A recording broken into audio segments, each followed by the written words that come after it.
Welcome back to another technical deep dive here in the debug zone. Today we're tackling a big question and breaking it down with us from other users. Hopefully this clears up some misconceptions and helps you get the answer you need. So buckle up, stay a little curious, and let's jump right in.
And that's a wrap.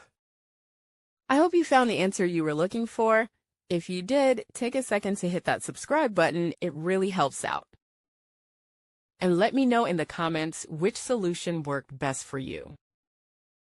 See you next time in the debug zone.